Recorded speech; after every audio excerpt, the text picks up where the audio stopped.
ہم ولیوں کا عرس مناتے ہیں. عرس لوگ بڑے پریشان ہوتے ہیں. بعض احباب کہتے ہیں عرس نہیں منانا چاہیے. بھائی کیوں نہیں منانا چاہیے؟ سنو، عرس کا لفظ کہاں سے آیا؟ آپ نے جلدی جلدی میری باتیں سمجھنی ہے، مضمون زیادہ ہے، وقت تھوڑا ہے. آپ کو اٹھانا جگانا نہ پڑے اور ایک ایک بات آپ نے فٹافٹ یاد کرتے جانا ہے، تاکہ نا وہ جو ہر سال آپ کو سوالوں کے جواب دینے پڑتے ہیں نا، ایک دفعہ یاد ہو جائیں آپ کو. یہ جمعہ اس طرح پڑھا کریں آپ حضرات جیسے بندہ سبق پڑھنے آتا ہے، تاکہ اسے سبق صحیح کر کے یاد ہو جائے. نبی پاک علیہ السلام نے فرمایا جب میرا مومن جب قبر میں جاتا ہے تو فرشتے 3 سوال پوچھتے ہیں. من ربو کا، تیرا رب کون ہے؟ ما دینو کا، کس مذہب کا ماننے والا ہے؟ ما کنت تقول فی حق ھذا الرجل، بتا دنیا میں مصطفیٰ کے بارے میں کیا کہتا تھا، ان کے بارے میں تیرا عقیدہ کیا تھا؟ بھائی ہم نے تو کھل کے کہنا ہے، ہم کہا کرتے تھے بالغ العلا بکمال. بچے کو آتا ہے، ہم نے کہنا ہے بالغ العلا بکمال کشف الدجا بجمال ہی حسنت جمیع خصال ہی، کیونکہ صلو علیہ. ہمیں تو یاد ہے، رٹا لگا کے یاد کیا ہوا ہے. سوتے ہوئے کو بھی ذرا چھیڑ دینا کوئی بالغ العلا تو سارا سنا دیتا ہے. سوئے سنی کو بھی یاد ہے، بالکل سویا ہوا اس کو بھی یاد ہے. تو ہم نے تو کہہ دینا ہے. وہ ڈھونڈتے پھریں گے کہ میں کہا کرتا تھا حدوں میں رہنا چاہیے، اتنی بات کرنی چاہیے، اتنی نہیں کرنی چاہیے. ہمیں تو یاد ہے. ہمارے تو آپ یقین کریں بڑی سادی سی بی بی سے کبھی پوچھیں کہ کوئی نعت شاعت آتی ہے تو وہ بھی کہہ دیتی ہے تیرا کھاوا تے تیرے گیت گاوا یار. بالکل ان پڑھ سادی، بالکل یہ بات اسے بھی یاد ہے. اور آپ یقین کریں ہمارے تو بوڑھوں کو، دیہاتیوں کو بھی حضرت حلیمہ کی ساری باتیں آتی سارا. انہوں نے تو کہہ دینا ہے بالغ العلا بکمال ہی کشف الدجا بجمال حسنت جمیع خصال صلو علیہ. فرمایا جب صحیح جواب دے گا نا 3 سوالوں کا تو فرشتے کہیں گے نم کا نومت العروس. حدیث مشکات ہے. فرشتے اس بندہ مومن سے کہیں گے یوں سو جا جس طرح پہلی رات کی دلہن سوتی ہے. نم کا نومت العروس. خوشیاں سمٹی ہوتی ہیں اس کے دامن میں. آج نا اس کی سوچ پرواز کا وہ کہیں پہنچ گئی ہے، اس کا ایک معیار بن گیا زندگی کا. وہ بات کو تکلف میں نہ لینا، اس کا حسن لینا. جس کو پتہ چل جائے میں سہاگن ہو گئی، جس کو پتہ چل جائے میں سہاگن ہو گئی، اس کی پرواز ہوتی ہے بلندی کی کہ میرا اب کوئی گھر ہے، میں اب ایک مکمل زندگی گزارنے والی ہوں. بھائی فرمایا فرشتے کہتے ہیں نم کا نومت العروس، اس طرح سو جا جس طرح پہلی رات کی دلہن سوتی ہے، کیونکہ اس سے اس کے دلہا کی ملاقات ہے. ولی سے بھی کہا جاتا ہے سو جا آج تیری رب رسول سے ملاقات ہے. وہ اس عروس سے لفظ عرس نکلا ہے. اس عروس سے لفظ، اس کا لغوی معنی شادی کے. ہم ہر سال عرس مناتے ہیں، گویا وہ دن مناتے، یاد رکھنا، گویا ہم وہ دن مناتے ہیں جس دن ولی اللہ کی نبی پاک سے ملاقات ہوئی. ہم ہر سال وہ، میری بات کی سمجھ آ گئی آپ کو؟ عرس والا لفظ کا مسئلہ حل ہو گیا. اب آگے چلیں. کہتے ہیں ہر سال کیوں مناتے ہو؟ پڑھ لو امام فخر الدین رازی کو، پڑھو حضرت امام خازن کو، تمام تفاسیر پڑھیں. تمام نبی کریم سید عالم صلی اللہ تعالی علیہ وآلہ وسلم ہر سال شہدائے احد کے مزاروں پہ جاتے. حضور ہر سال شہدائے احد کے مزاروں پہ ہر سال حضور جاتے. قریب تھا نا احد کا پہاڑ، مہینے کے بعد چلے جاتے. ہر روز جاتے کو منع تو نہیں نا بھائی، لیکن نبی پاک کیا کرتے؟ ہر سال جاتے. حضور کا وصال ظاہری ہوا تو حضرت ابو بکر صدیق بھی ہر سال جاتے. جناب صدیق اکبر کا وصال ہوا تو حضرت عمر بھی ہر سال جاتے. حضرت عمر کے بعد جناب عثمان غنی بھی ہر سال جاتے. حضرت عثمان کے بعد مولا علی بھی ہر سال جاتے. حضرت عمر بن عبدالعزیز کہتے ہیں میں نے جب یہ طریقہ پڑھا تو میں بھی ہر سال جاتا. کہتے ہیں 1 سال نہیں گیا تو حضرت امیر حمزہ میری خواب میں آ گئے، کہنے لگے پکا یارانہ لگا کے پھر چھٹی نہیں کرنی چاہیے، تو ہے ہی نہیں یار، تو پہنچا ہی نہیں. اور بھائی احد کے شہید جو تھے وہ تو بخشے ہوئے، ان کو تو قرآن کہتا ہے وَلَا تَقُولُوا لِمَن يُقْتَلُ فِي سَبِيلِ اللَّهِ أَمْوَاتٌ. لیکن حضور پھر بھی ہر سال ان کے مزارات پر اسی سے ہم نے نکالا ہے کہ ہر سال اللہ کے بندوں کا عرس منانا چاہیے. سال کے بعد اللہ کے بندوں کا عرس آپ جب احد کے شہیدوں کے مزاروں پہ آج بھی مدینہ شریف جائیں گے تو آپ کو یاد تازہ ہوگی کہ انہوں نے جہاد کیا تھا، یہ شہید ہوئے تھے، انہوں نے حضور کے نام پر جانیں دی تھی۔ جب سال کے بعد داتا صاحب کا عرس آتا ہے تو یاد بھی آتا ہے کہ یہ شہزادہ غزنوی سے چلا، گھر چھوڑا، کاروبار چھوڑا، بال بچے چھوڑے، رشتہ دار چھوڑے، کوئی نہیں تھا داتا صاحب کا لاہور میں، راوی کے کنارے 1000 سال پہلے جب لاہور میں آبادی بھی کوئی نہیں تھی، داتا علی اجمیری آ کے بیٹھے، پتے کھایا کرتے تھے، کہتے میں درختوں کے پتے کھاتا، راوی کا پانی پیتا۔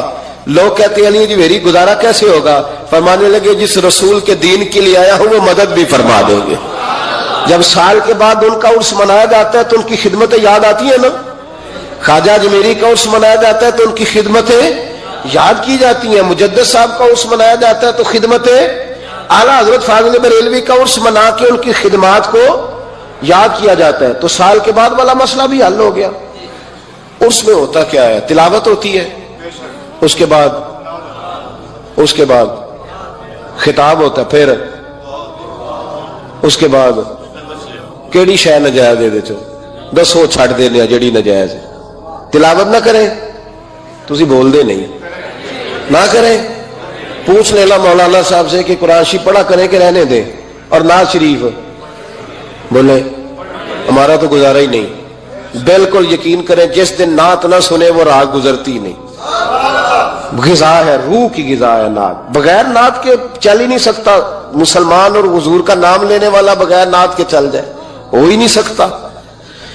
تقریر خطاب نہ کریں جو حضور کی سنت ہے، نبی پاک نے فرمایا سب سے بہترین مسلمان ہی وہ ہے جو کھانا زیادہ کھلائے اور سلام پہلے لے، تو کھانا نہ کھلائیں، حضور کے طریقے پہ عمل نہ کریں۔ کہتے ہیں جی کچھ باتیں غیر شرعی آ گئی ہیں، کچھ باتیں لہذا عرس بند کر دینے چاہیے۔ یونیورسٹیوں میں لڑکے اور لڑکیاں اکٹھے پڑھتے ہیں، شرعی ہے کہ غیر شرعی ہے؟ بول کے بتائیں یار۔ تو یونیورسٹیاں بند کرانے کا فتویٰ کیوں نہیں دیتے مولانا صاحب؟ صرف عرس ہی بند کرانے ہیں، ہے نا غیر شرعی یونیورسٹیوں کی تعلیم، کیونکہ لڑکیاں اور لڑکے اکٹھے نہیں پڑھ سکتے، اس لیے کہ نبی پاک علیہ السلام نے فرمایا جہاں مرد عورت اکٹھے ہو وہاں تیسرا شیطان ہوتا ہے۔ تو آپ ہر جمعے میں تقریر کیوں نہیں کرتے یونیورسٹیوں کے خلاف؟ ہر جمعے عرس کے وہ موقع پر تقریریں کرتے ہیں، عرس بند کرو بھائی، کسی جگہ کوئی غیر شرعی بات شامل ہوگی تو غیر شرعی چیز بند کرائی جائے گی، عرس بند نہیں کرایا جائے گا، ڈھول بند کرایا جائے گا، تماشے بند کرائے جائیں گے، فضولیات بند کرائی جائیں گی، غلط حرکتیں بند کرائی جائیں گی، عرس بند۔ عرس تو میرے بھائی فیض کا ذریعہ ہے، عرس تو فیض کا ذریعہ ہے، یہ کیے جائیں گے، یہ منائے جائیں گے، اولیاء اللہ کے تذکرے۔ اور دیکھو کان ادھر سے نہیں پکڑتے ادھر سے پکڑتے، کہتے ہیں ہم جی برسی کرتے ہیں، تو برسی کس صحابی کی منائی گئی تھی بتاؤ؟ عجیب چکر ہے، لوگوں کو پریشان کرتے ہو، امت میں تفریق ڈالتے ہو۔ میرے عزیزو، رسول پاک علیہ الصلوۃ والسلام کے امت کے جو اولیاء ہیں ان کے آراس منائے جاتے ہیں، اس میں جو غیر شرعی چیزیں ہیں وہ بند کی جائیں گی، وہ نکالی جائیں گی، ختم کی جائیں گی۔ ہم ہر روز ہر موقع پر ان چیزوں کی مخالفت کرتے ہیں۔ اعلیٰ حضرت فاضل بریلوی رحمت اللہ تعالی نے فرمایا عرس پہ جاؤ قرآن پاک پڑھو۔ اب مرید یہ سمجھتا ہے کہ یہ پیٹی امرود کی لے جاؤں گا تو مجھے فیض زیادہ ملے گا، تلاوت نہیں کرتا پیر صاحب کے لیے، بالکل سپارہ نہیں کھولتا، یہ کام نہ مجھ سے کراؤ، وظیفہ نہ پڑھاؤ، درود شریف نہ پڑھاؤ، کہتا پیٹی ایک لے لو میرے سے امرود کی، اسی پہ گزارا چلاؤ۔ او خدا کے بندے کو، حضرت مجدد الفسانی رحمت اللہ علیہ کا عرس ہوتا ہے، اب بھی جس کو موقع ملے جا کے ہندوستان میں سران شریف دیکھ لے، کوئی نعت نہیں، کوئی تقریر نہیں، صرف قرآن پاک پڑھا جاتا ہے۔ ان کے صاحبزادے کہتے ہیں میرے ابا جی کو قرآن پاک سے پیار ہی بڑا تھا، جو میرے والد کی قبر پہ آئے قرآن پاک پڑھے۔ بہت سارے مزاروں پہ ہم جاتے ہیں، میں جس علاقے کا سفر کرتا ہوں، میرے اسا فرمایا کرتے تھے وہاں کا ولی اس علاقے کا سربراہ ہوتا ہے، پہلے اسے سلوٹ کرو۔ میں جاتا ہوں جس علاقے میں جاتا ہوں اس علاقے کے ولی کے مزار پہ جاتا ہوں۔ میں چشتیاں گیا، مہار شریف خواجہ نور محمد مہاروی رحمت اللہ علیہ کے مزار پر میں نے حاضری دی، آپ یقین کریں کلیجہ پھولوں کی طرح ٹھنڈا ہو گیا۔ جو جہاں غلطیاں ہیں وہ تو لوگ روز بیان کرتے، پر جہاں اچھائیاں وہ بھی تو بیان کرنی چاہیے نا۔ خواجہ صاحب کے مزار کی چاروں جانب بیٹھ کے بچے قرآن پاک کی تلاوت کرتے ہیں اور سارا دن قرآن پڑھا جاتا ہے۔ مدرسہ خواجہ صاحب نے زندگی میں قائم فرمایا میرا دل کرتا ہے میرے دائیں بائیں قرآن پاک پڑھا جائے. تو یہ بھی بات سناؤ نا, وہاں کی بھی تصویر چڑھاؤ, یہ بھی لوگوں کو بتاؤ کہ ایسے بھی دربار ہے جہاں سارا دن قرآن پڑھا جاتا ہے. یہ آپ کے پاکستان میں چشتیاں جا کے تجربہ کر لیں. لیکن لوگ اچھی باتیں بیان کرنے کو تیار ہے. وہ ایک ملنگ سجدہ کر رہا تھا تو میں نے کہا وہ جاہل ہے, وہ کرے سجدہ تو کرتا رہے, ہمارا اس سے کیا تعلق. علم کی بات کرو, کسی سمجھدار آدمی کی بات کرو. آپ ان پڑھ بندہ اٹھا کے لے آئیں گے اور دلیل بنائیں گے اس کو. میرے رسول پاک علیہ الصلوۃ والسلام کی امت کے اولیاء کے مزار پہ چادر چڑھائی جاتی ہے. بڑی ذمہ داری سے کہہ رہا ہوں, جس نے لڑائی کرنی ہو کوئی حرج نہیں, ہم پہلے بھی بڑا تیار رہتے ہیں باتیں سننے کے لیے. اعلیٰ حضرت سے پوچھا گیا قبر پر چادر چڑھانی جائز ہے؟ فرمایا صرف ایک. صرف فرمایا اگر بوسیدہ ہو جائے, پھٹ جائے, یا کسی کا بدلنے کا ارادہ ہو, ہوتا ہے نا تبرکل, وہ اتار لیتے ہیں تو نہیں. پھر فرمایا 2 چادریں قبر پہ چڑھانا جائز. یہ میرے اعلیٰ حضرت کا فتویٰ ہے. فاضل بریلوی فرمایا کرتے تیرا بڑا دل کرتا ہے نا تو تو اس چادر کی عوض 2 جوڑے خرید کے کسی غریب کو دے اور اس کا ثواب صاحب مزار کو دے دے. کتنی چادریں بولے؟ میں ایک جگہ پہ گیا تو اتنی قبر اونچی نہیں تھی جتنی چادریں تھیں, تو میں نے ان سے کہا اتار دو, دلیل بھی دی, کوئی نہ ماننے لگے. اب ہر آدمی کا اپنا مزاج ہے نا سوچنے سمجھنے کا. وہاں ایک ملنگ بیٹھا تھا جو زیادہ ہی سادہ تھا, میں نے کہا اتار دے چادریں, بابا جی کو کون سی سردی لگ رہی ہے جو اتنی چادریں ڈال دی, اتار دے. حضرت بہاؤالحق نقشبند بخاری رحمت اللہ تعالی علیہ بہت بڑے درویش گزرے, سلسلہ نقشبندیہ کے امیر تھے. اور کیا بات ہے ان کے سلسلہ مبارکہ کی بھی اور ان کی خدمات دینیہ کی بھی. آپ فرماتے ہیں کہ میرے دل میں تڑپ پیدا ہوئی کہ میں کسی شیخ کی نوکری کروں, خواہش پیدا ہوئی. تو میں نے حضرت امیر کلال کا تذکرہ سنا. بڑے درویش تھے, بڑے راہنما تھے, دور دور تک ان کے تذکرے میں سنتا تھا. فرماتے ہیں کہ میں نا ان کے ہاں چلا گیا. جب حضرت اتنا لمبا سفر کر کے حضرت امیر کلال رحمت اللہ تعالی علیہ کی بارگاہ میں پہنچا نا, فرماتے ہیں میں نے عجیب منظر دیکھا. حضرت صاحب جن کی میں نے بڑی تعریفیں سنی تھی, بڑی بات سنی تھی, بلے بلے سنی تھی, جب میں پہنچا تو انہوں نے 4-5 لڑکے ساتھ لگائے ہوئے ہیں اور صاحب کشتی کر رہے ہیں, کشتی ہو رہی. تو کہتے ہیں میں نے کہا یہ بھی کوئی صوفی ہے جو کشتیاں کر رہا ہے, یہ بھی کوئی طریقہ ہے. ان کو چاہیے تھا بیٹھے ہوتے, حدیث پاک پڑھ رہے ہوتے, ذکر اذکار ہو رہا ہوتا, یہ کشتیاں کر رہے ہیں. خیر میں نے کہا سفر بڑا لمبا کیا ہے, اب آ گیا ہوں تو چلو رات تو رہ نہیں ہے, کوئی ہوٹل تو ہے نہیں یہاں وقت گزر سکے. حضرت امیر کلال رحمت اللہ تعالی علیہ مجھے ملے, لیکن چونکہ میرے اندر وہ زاویہ نہیں تھا, ٹوٹ چکا تھا. وہ ملاقات ہوئی تو میں نے کہا سلام لی, کیسے آئے؟ میں نے کہا زیارت کے لیے آیا تھا. کھانا کھلایا, رات مجھے سلا دیا. فرماتے صبح رات جب میں سویا تو میں نے عجیب خواب دیکھی کہ میں دلدل میں پھنس گیا ہوں.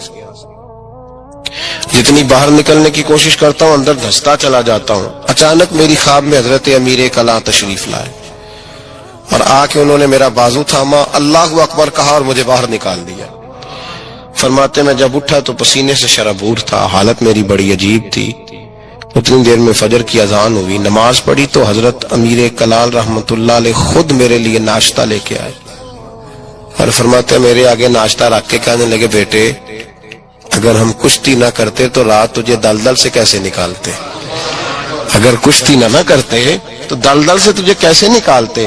پھر فرمانے لگے یہ کشتی میں لوگوں کو اپنا پہلوان ثابت کرنے کے لیے نہیں کر رہا, مجھے پتا چلا ہے کہ کافر اس علاقے پہ حملہ کرنے والے ہیں, ہم بھی جہاد کی تیاریاں کر رہے ہیں. تو یہ جہاد کی تیاریوں کے لیے کام ہو رہا تھا, تو نے پوچھ تو لینا تھا بات کیا ہے, تو نے تھوڑا پوچھ تو لینا تھا, تو تھوڑا سا تفصیلات میں چلا جاتا, کسی سے پوچھ لیتا.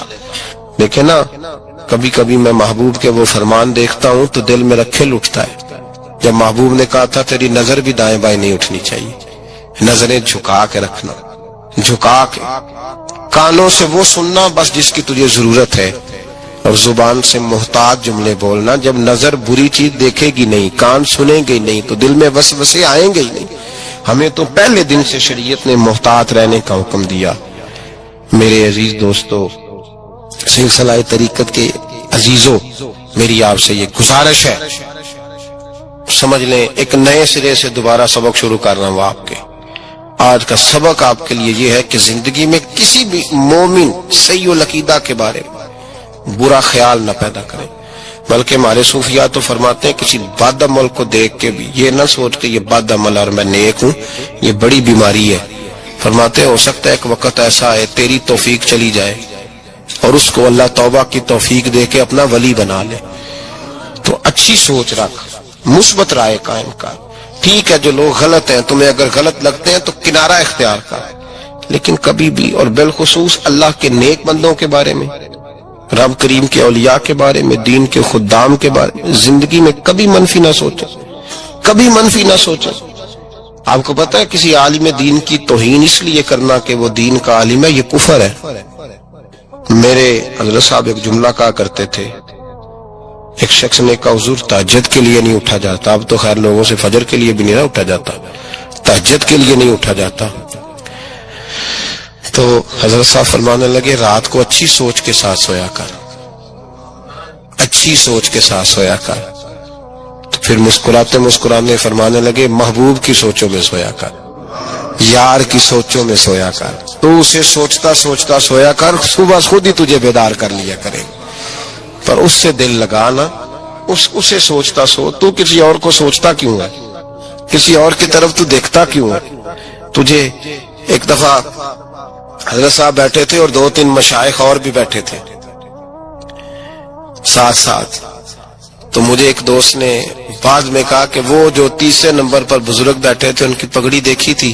میں نے کہا قسم اللہ کی سوائے اسے میں نے دوسرے کسی کو دیکھا ہی نہیں، میں نے دیکھا نہیں، مجھے کیا پتا کسی کی پیلی تھی کہ نیلی تھی، مجھے تو اتنا پتا ہے جسے میں دیکھ رہا تھا۔ اور ویسے بھی ایک ول پجیا مینو صدق نہیں تھیندا، اور کدے ول پجاؤں؟ او بھائی ہم تو ایک کو نہیں راضی کر پائے تو ادھر بھی دیکھ تو ادھر بھی دیکھ، دیکھا ہی نہیں جاتا۔ سوچوں میں رہیں اور مثبت سوچ رکھیں، ٹھنڈی اچھی خوبصورت۔ میں سب سے پہلا فائدہ یہ ہے کہ اللہ آپ کو سکون کی دولت عطا فرمائے، لوگوں کے درد کو بھی سمجھ۔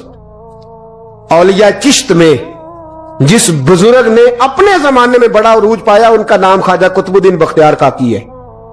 سب بولیے رحمت اللہ تعالی علیہ۔ خواجہ قطب الدین یہ شہزادے تھے اور مرید ہوئے تو خواجہ معین الدین صاحب کے ساتھ ہی آ گئے دلی میں۔ خواجہ معین الدین صاحب کی بھی کیا بات، عطائے رسول ہند الولی، اور ان کے مرید تھے بابا فرید الدین گنج شکر رحمت اللہ علیہ۔ اور مجھے اللہ جانتا ہے مجھے عشق کی حد تک پیار ہے بابا فرید صاحب سے، بڑا میرا درد ان کے ساتھ، اور میں جتنا اس صوفی کو پڑھتا ہوں کم ہی لوگوں کو میں نے پڑھا ہے۔ حضرت بابا فرید کے پیر اور خواجہ معین الدین صاحب کے خلیفہ کیا نام ہے؟ خواجہ قطب الدین۔ مکتب میں پڑھنے گئے نا پہلے دن، 4 سال کی عمر تھی، تو قاری صاحب نے الف با تا سا پڑھایا تو انہوں نے 15 سپارے قرآن پاک کے سنا دیے۔ تو کہنے لگے بیٹا تجھے کیسے آئے؟ کہنے لگے میری اماں 15 سپاروں کی حافظ ہے، وہ سارا دن قرآن پڑھتی رہتی تھی، مجھے سن سن کے یاد ہو گیا ہے۔ یہ بالا نگالا یاد ہو سکتی ہیں تو قرآن پاک بھی یاد، اللہ خیر کرے۔ شرط یہ ہے کہ ہم گھر میں قرآن پڑھیں، بچوں کو سن سن کے بھی یاد ہو ہی جاتا ہے۔ خواجہ قطب الدین اتنا عروج پایا اس شیخ کامل نے کہ وقت کا بادشاہ بھی مرید ہو گیا۔ سلطان شمس الدین التمش مرید تھا، دلی کا بادشاہ بھی مرید تھا، اجمیر کا بادشاہ خواجہ معین الدین صاحب کا مرید نہیں ہوا، نہ پاک پتن کا بادشاہ بابا فرید کا مرید ہوا، لیکن خواجہ قطب صاحب کو اللہ نے یہ عظمت بھی دی۔ یہ شان ہے نا، اگرچہ صدقہ سارا خواجہ معین الدین کے قدموں کا ہی تھا، لیکن دلی کا بادشاہ مرید ہوا، اور اتنا اعلیٰ مرید ہوا کہ جب خواجہ قطب الدین صاحب کا وصال ہوا تو 3 شرطیں لگائی تھی۔ فرمایا میرا جنازہ وہ پڑھائے، جب سے توبہ کیا پھر اس کا سینے بد حرام کے لیے نہ کھلا ہو، اور جب سے توبہ کیا پھر لقمہ حرام اس کے گلے سے نہ گزرا ہو، اور جب سے توبہ کیا پھر کبھی نماز تہجد بھی قضا۔ بڑے بڑے صوفی میری طرح کے گردن جھکا کے کھڑے ہو گئے۔ 7ویں صف سے دلی کا بادشاہ نکل آیا، کہنے لگا پیرا ساری زندگی میں نے پردہ داری سے عبادت کی تھی، تو جاتی دفعہ مجھے بے نقاب کر گیا ہے۔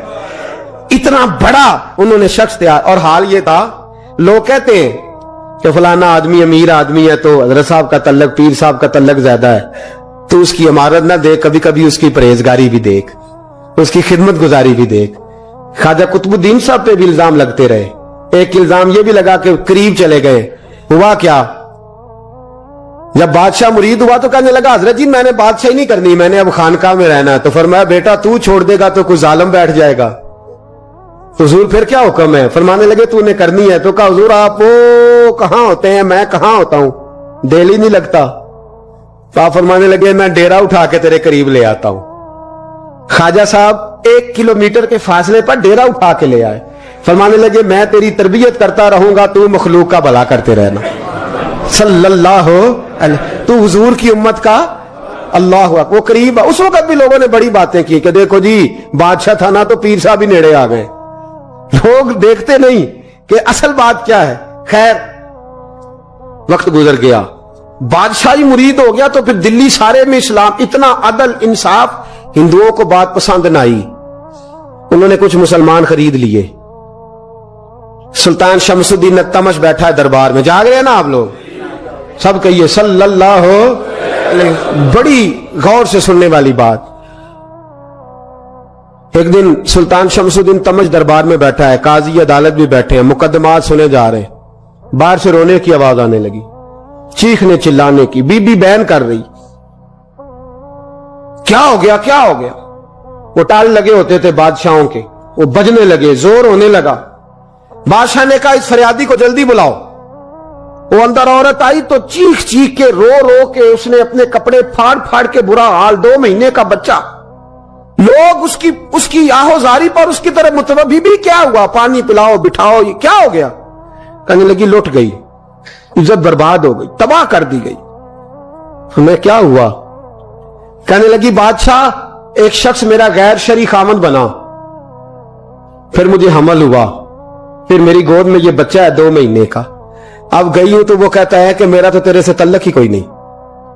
بادشاہ کہنے لگے یہ سلطان شمس الدین تمش کی جگہ ہے, اور میں نے رسول اللہ صلی اللہ علیہ وسلم کے دین کے مطابق حکومت استوار کی ہے. کون ہے جو تیرے ساتھ؟ ابھی گردن نہ کاٹ دوں گا, بات کر کون ہے.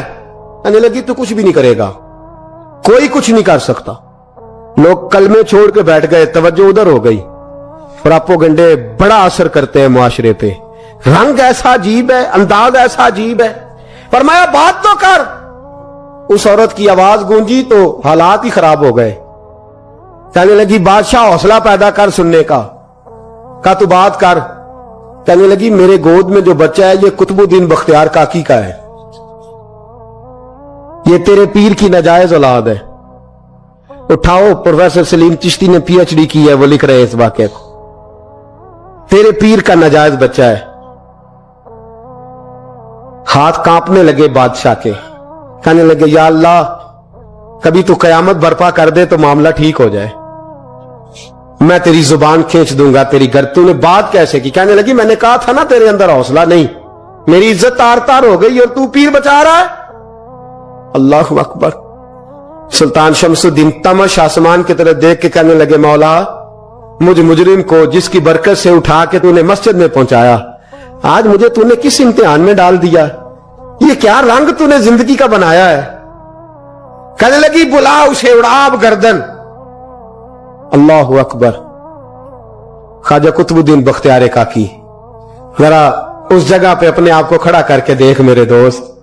جو شخص دلی کے بازار میں نکلے تو دکانیں بند ہو جائیں, عورتیں گھروں میں گھس جائیں, جس کے نام پر چرچے ہوں دین کے, وہ شخص لاٹھی ٹکاتا ٹکاتا. عرس منانے آسان ہے, ڈھول ڈمکے کر کے گھروں کو جانا آسان ہے, پر ذرا ان کی راہوں کا مسافر تو بن انہوں نے انداز کیا اختیار کیا. حضرت خواجہ قطب الدین بختیار کاکی, خبر پھیل گئی. اتنی شہرت پاکیزگی کی نہیں ہوئی تھی جتنی اس جرم کی ہوئی. لاٹھی ٹکاتے ٹکاتے جب پہنچے نا بادشاہ کے دربار میں, بادشاہ اٹھنے لگا, قاضی اٹھنے لگا, لوگ اٹھنے لگے, تو قطب الدین بختیار کاکی کی آنکھوں میں آنسو آئے. مانے لگے بیٹو بیٹھ جاؤ, آج میں پیر بن کے نہیں آیا, میں مجرم بن کے آیا. اور کہا میرے مالک کا انصاف بھی دیکھو, دلی کا پیر آج دلی کی عدالت میں اپنے نا کردہ جرم کی صفائی دینے آیا. بڑی لاٹھی پہ ٹیک لگائی. دلی کی گلیاں بھی روتی ہیں کہ یہ کیا رنگ, اللہ یہ تیرا کیا رنگ ہے. یہ تے میں گڈی تے ہاتھ ڈور سجن دے, او جنج رکھے اونج رہنا ہے.